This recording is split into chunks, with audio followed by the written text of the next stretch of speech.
This is a recipe for asparagus soup. Your ingredients are 1 bunch of asparagus, 1 medium onion, 1 small potato, garlic, broth, and butter.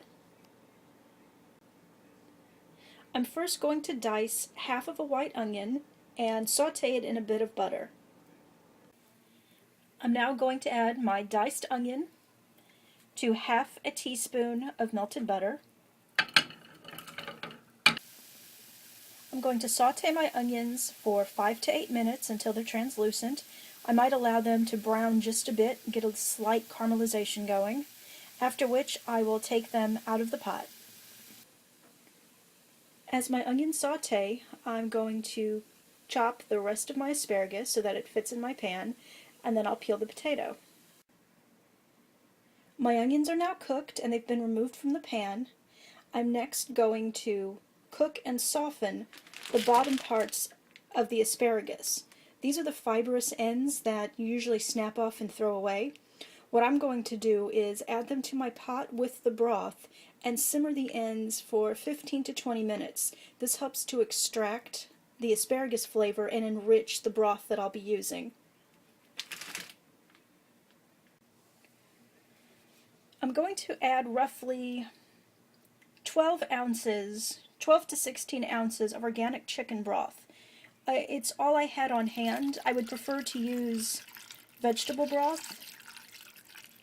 Now the reason it's in a plastic bottle is because the lip on the container broke and it would pour all over the floor if I hadn't changed containers. So I will start this on simmer and leave it for roughly 15 minutes. The asparagus ends have been removed from my pot.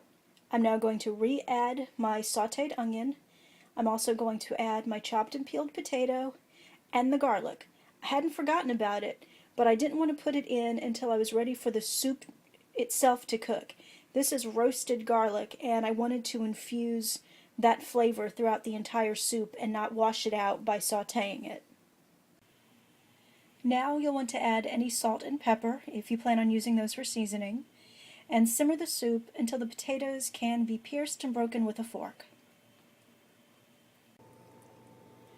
Alright, you could actually see that the soup is ready because the potato has broken up on its own. There are little pieces.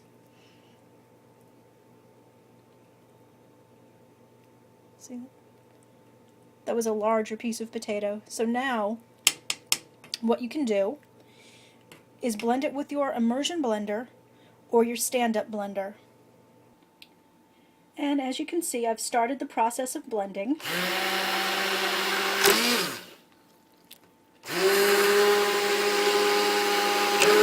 I want to blend until there are no lumps or clumps.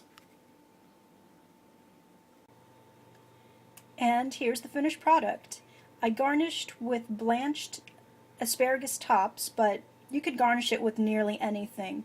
Lemon zest works really well, gives it a nice bright flavor. You can even grate some hard cheese on top of this, like a ricotta salata or maybe a pecorino of some sort. Whatever you like.